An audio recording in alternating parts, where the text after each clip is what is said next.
So, this review is coming out just a little bit later. um, yeah, I had to go into work today, um, and basically starting out new job. They wanted me to come in today, and so I wasn't able to get out a review immediately for this show, but I am here today. Well, I was going to plan on posting it today, but just at a way earlier time. But I'm here. I've not only watched the show, I went back to rewatch the show. More specifically, the matches that I missed because I fell asleep. And that was just because, I was going in so early. I had to, try and find naps anywhere I can, and then I just conked out. Then I woke up and the show was done, so yeah, I went back to rewatch the matches that I had missed, so we're here to talk about it. Let's talk about AEW Full Gear from 2025. So, let's start things off with the tailgate. So we had the opener for the tailgate was the 4-way for the $200,000. It was the Outrunners, Brian Keith and Big Bill, the team formerly known as the Acclaimed, Max Caster and Anthony Bowens, taking on and versus the Bang Bang Gang, which was Austin Gunn and Juice Robinson. I think this was a really good way to, start out the show with some fast-paced action between everybody in the match. Lots of good stuff. Everyone getting in there, getting their stuff in. But in the end, though, it was the Bang Bang Gang that won the match and claimed that $200,000. And yeah, that puts me. I know for sure that was a loss because I said the team formerly known as the Acclaimed, in my predictions. But I think the rest of the tailgate I got them right, so we're gonna say 3-1, 3-1 in my predictions. Next up, we had Roppongi Vice, which represented the Don Callis family, taking on Boom and Doom. That is QT Marshall and Big Boom AJ. This was a fun match. It's always cool to see, celebrities. Now, say what you will about, AJ, Big Boom AJ, Big Justice, Rizzler, you may say, oh, they're not real celebrities, but they're internet celebrities, and that's as good, if not sometimes better, than being an actual celebrity. So it's getting at least, the people that watch them on TikTok to, watch the show. But yeah, this was just a really solid match. I did like the fact that Big Justice went in and actually took a diamond cutter. He gave a diamond cutter in that match, which was absolutely insane. But of course, like I predicted, the baby faces won out in the end. Next up was Hook and Eddie Kingston versus the Workhorsemen, and much like their match at Wrestle Dream, this one was over and done with in a flash. Hook and Eddie Kingston basically dog walked Henry and Drake and beat him. And that's pretty much it. And then we move on to the main event of the tailgate, which actually segued into the actual main show, which was El Sky Team, Mystico, Mascara Dorada, and Neon defending their CMLL Trios titles against the Don Callis family, represented by Hedricero, Konosuke Takeshita, and Kazuchika Okada. Now, Okada did not show up at the beginning of the match, so it was 2-on-3 advantages babyfaces, but the heels did manage to take out, I believe, Mystico, so that they were able to get, back to even ground for a little bit, and then, of course, the match ends on, free TV, but then you have to, spend money to see the conclusion of it for the on the pay-per-view. Of course, Okada arrives late, driving up in his fancy car, gets the whole entrance deal and, shebang. Takeshita's, not happy with them. And, of course, they're bickering and arguing and all that stuff. But Hedgesera's trying to play peacemaker because, he's tried for, a long time to win these trios titles, but not been able to. He sees this as his best chance. So I liked, the role that Hedgesera played in this match. Mystico comes back out, and dude, ever since he's shown up on AEW TV, Mystico, he has been so good. Of course, his match with MJF in Arena Mexico, that was really, really awesome. But dude just looks like a star in my opinion. He's an absolute star. He was running wild in this matchup. And I believe it was him that was able to get the submission on, I would say, Hedgesera. Yeah, it was probably Hedgesera. To have his team retain the trios titles. So that was a really cool way to kind of, bleed in from the tailgate to the main show. But then we get to our very first match, which was Darby Allin versus Pac. This was a really great way to kind of be like the official open for the show.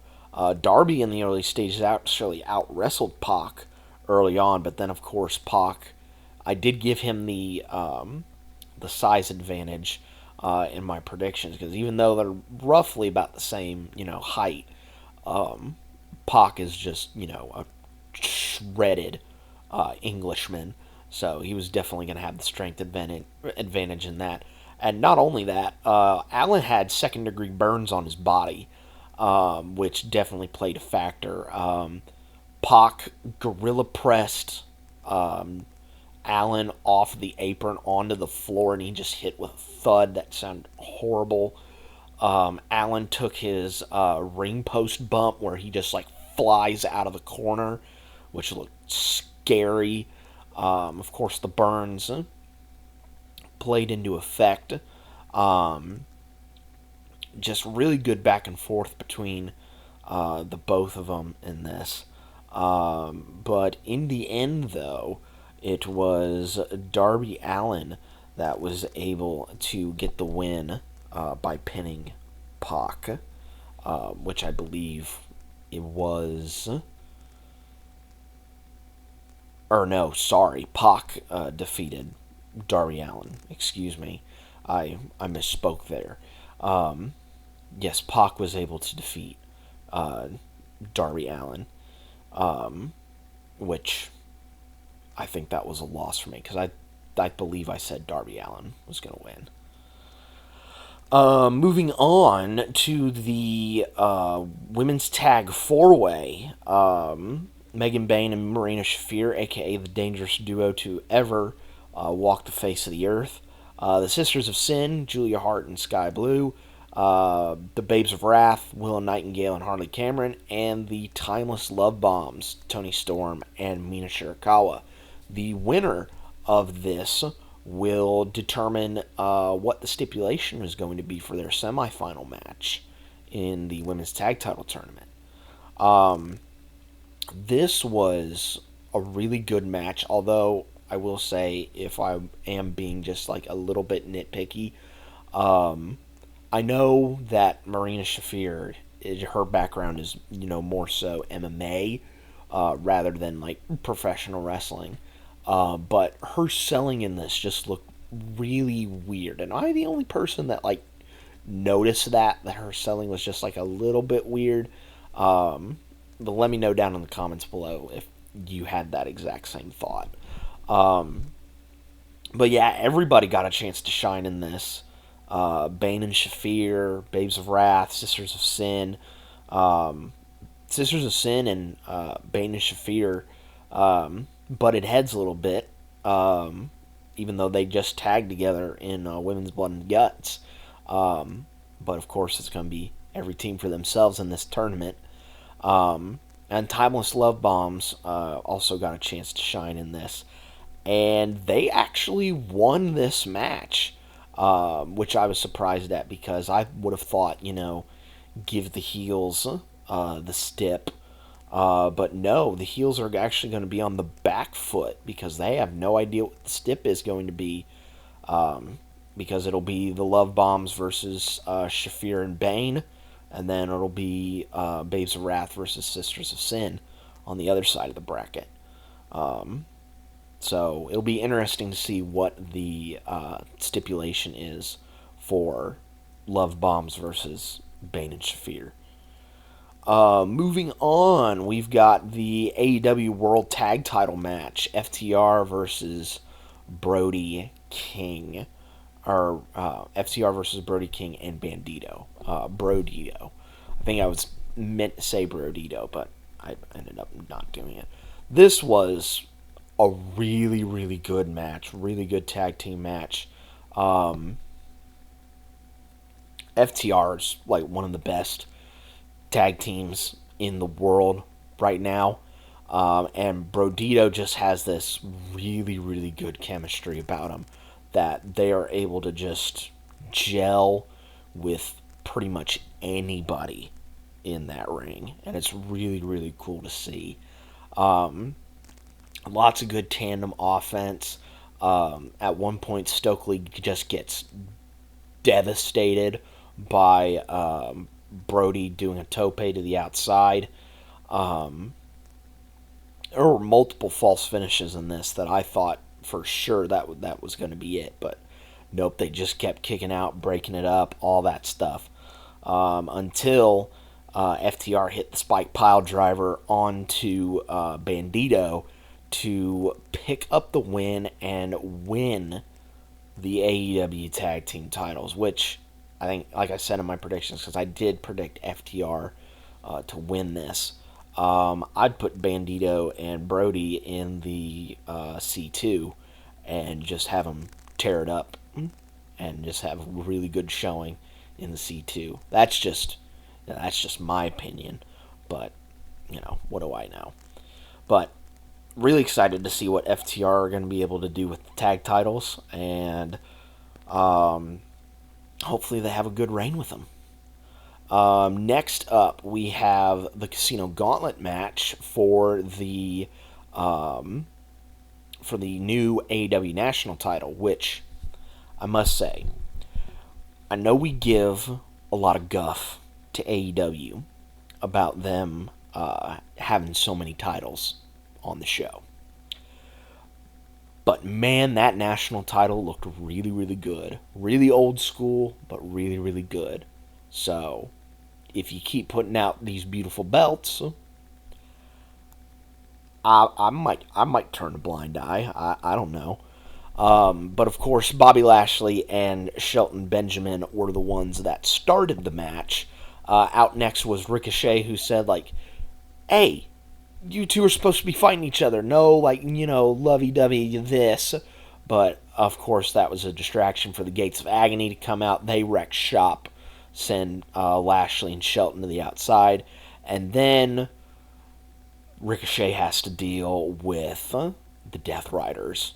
I believe it started out with Claudio first, then Garcia, then Yuta, and then we got a whole host of other people coming out. Speedball, Kevin Knight, doesn't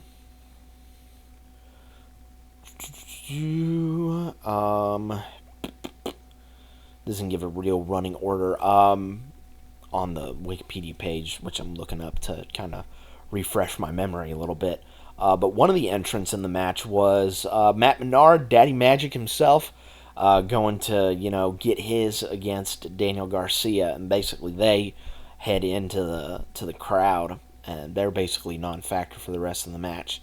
But in the end, though, Ricochet was able to hit the recoil on Kevin Knight and get the pin and the win. He is the inaugural national champion, which I think is that's a pretty good choice for a first champion, because he's just gonna dive, duck, dip, dive, and dodge all of the scary opponents. And if he does get paired up with a scary opponent, he'll somehow worm his way out of it and still get the title. So I'll be very interested to see how his reign goes as national champion. Hopefully they feature the belt on TV, more so than maybe some of the other championships on their roster. But who knows? We'll see. Next up, we have the No Holds Barred match between Kyle O'Reilly and Jon Moxley. This match, I know people have been giving Moxley, again, guff about the way that he works and the fact that it is very much MMA mixed with pro wrestling. I think Danielson on commentary during the match called it Death Jitsu, which I think is an amazing term for it. But being in there with someone like Kyle, who is very similar with the technical abilities, can put you in so many submission holds that's not even funny. This was quite possibly one of Moxley's best matches since making that switch over to being less of a brawler to being more of a technical MMA, still a bit of brawling type of style, because this match ruled. Just seeing them go back and forth, trading submissions back and forth, was really, really good, really, really compelling. Of course, it's a Moxley match. Both guys are going to end up being, bloody by the end of this. But what I was not expecting was the finish, because Mox gets, I think it was him, he gets grapevine in the ankle lock, and he's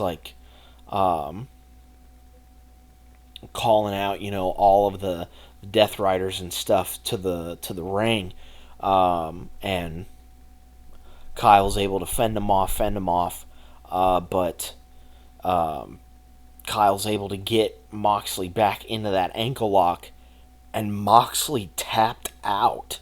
That is the second straight pay-per-view in a row that Moxley's tapped out, and his fourth loss to Kyle, because he got DQ'd, giving Kyle the win on Dynamite. He got counted out, which gave Kyle the win.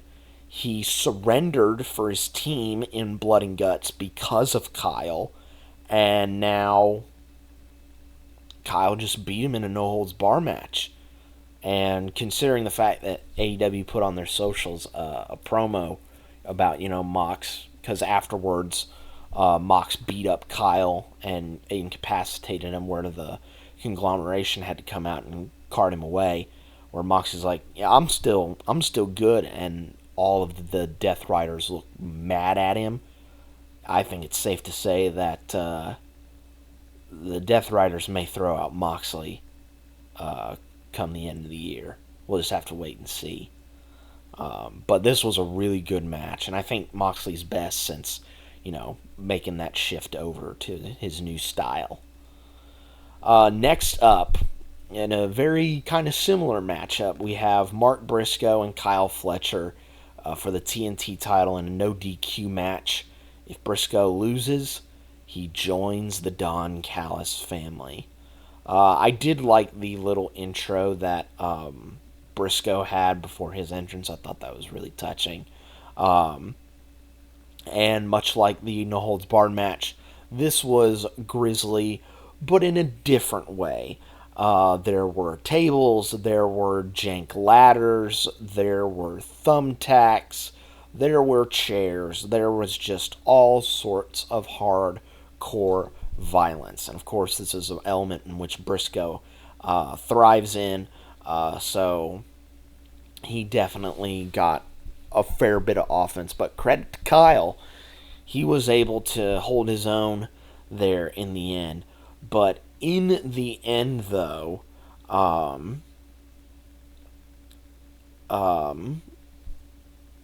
Mark Briscoe ends up hitting a razor's edge into a table that is covered in barbed wire, and then hits the J Driller to pin Kylefletcher and win the TNT Championship, which means that he does not have to join the Don Callis family, and he is, like I said, the new TNT Champion, which I think is a really good move, and also considering what happens later on in the show, what gets announced, I think it's probably the right decision, because I think it's time for Kyle to head up into the stratosphere, get into that main event picture, in my humble opinion anyway.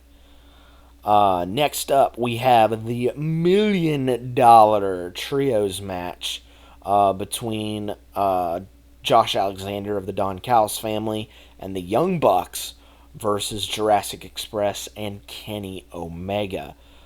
Story of this match is basically Bucks are broke, so they're looking for cash, and Kenny Omega also wants to get his hands on Josh Alexander.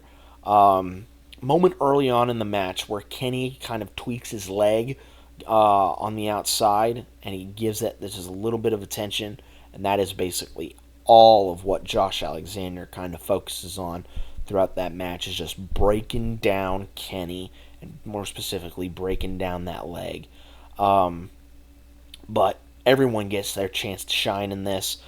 Jurassic Express hitting some really cool double team offense, as do the Young Bucks. Alexander showing that he's an absolute menace. Omega still showing off that he can still go in the ring, even though he's not like the Kenny of 4 years ago. Like, he can still really, really go in the ring.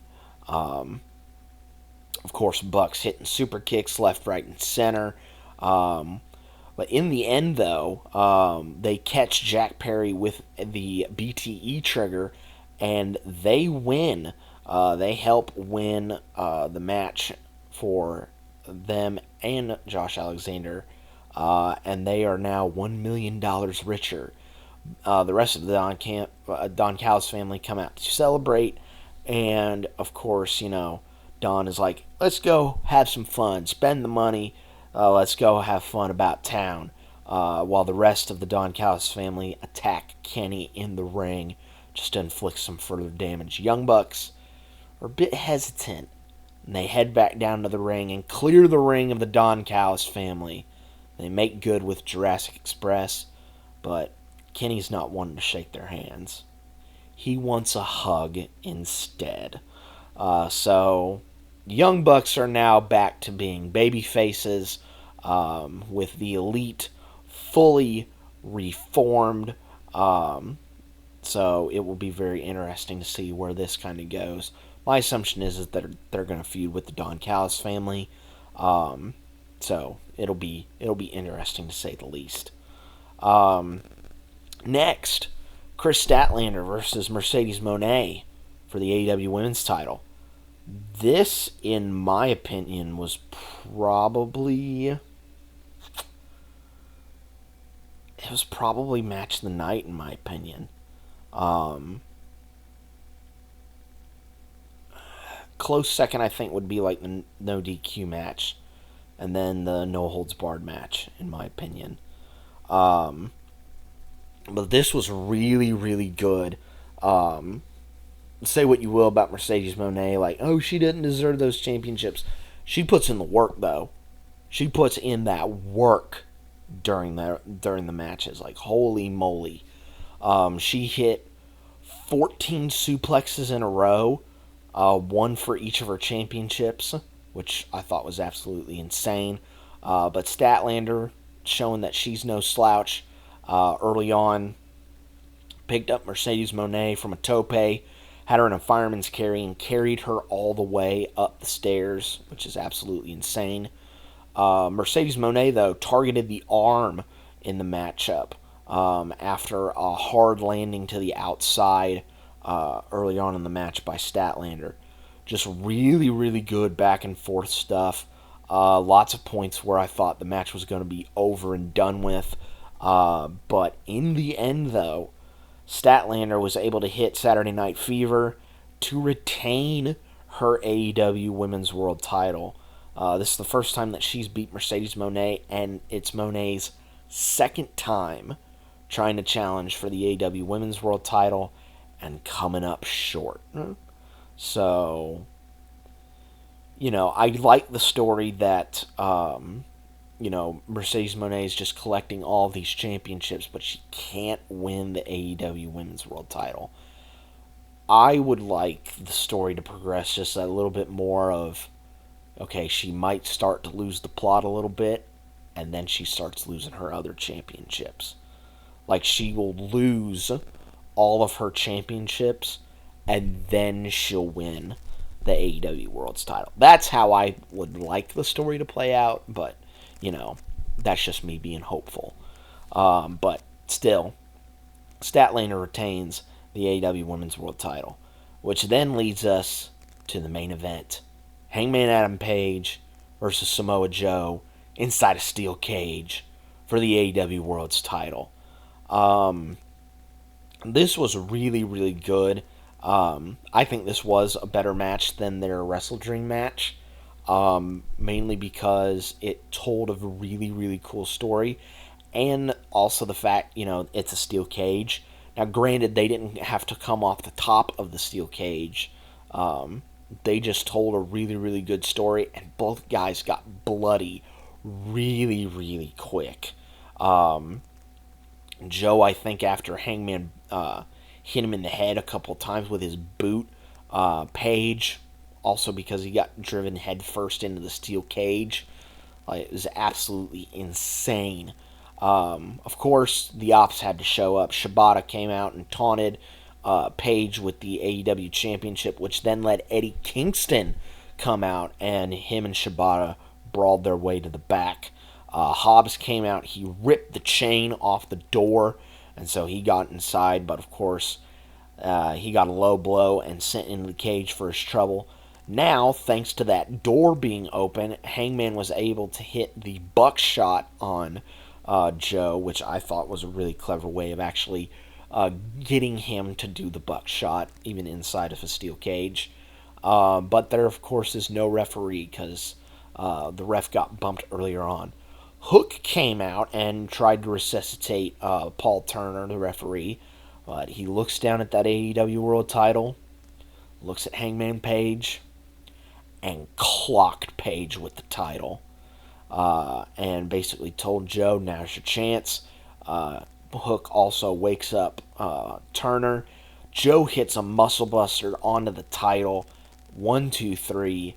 Samoa Joe is the new AEW World's Champion, and Hook has rejoined the Ops. However, we are not done, because the lights go dark. Joe's celebrating with, all his teammates and members of the Ops Dojo, which are just local guys, but then the lights go out. Then a house that is set on fire shows up on the screen. And then when lights come back on, there's a spotlight on the ramp. It's Prince Nana. And, of course, that heralds the arrival of Swerve Strickland. He's back. He comes out to the ring and clears the ring of all of the Ops Dojo guys. Hits a house call on one of them. And he and Hangman Adam Page stand tall to close out the show. So yeah, Hangman and Swerve still on good terms. Even through all the stuff they've been through, like the lead up into All In Texas this year, kind of mended all those fences for the time being, I shall say. But the good guys do stand tall, even though Joe is the new AEW World's Champion. But there you go, guys. That is my review of AEW Full Gear. It was a really, really good show. Again, the parts that I watched, one when it happened, and then today to kind of refresh myself. It was a really, really good show. It was like a really good show. Like every single match on the show was good. Some matches were great, and it was just an overall fun time. I know people complain about the length, but AEW is giving you more value for your money, because I purchased the show through my HBO Max stuff. That was $40, and there were, including the tailgate, 13 matches, whereas with WWE shows you're spending $30 for maybe 4 or 5 matches. That equates out to $6 a match. Whereas with AEW shows, it's more closer to, it's much less than that, I will say. So you're getting more value for money if you watch an AEW show, in my opinion. But again, it was a really, really fun show, really good show overall, and it is not done yet with AEW, because not only do we have World's End at the tail end of this year, but I may be heading to a Dynamite in the very near future, so just be on the lookout for some content about that little journey. But in the meantime, guys, be safe out there, and next show that I'm going to be talking about, Survivor Series. So get ready for war. I will catch you guys next time.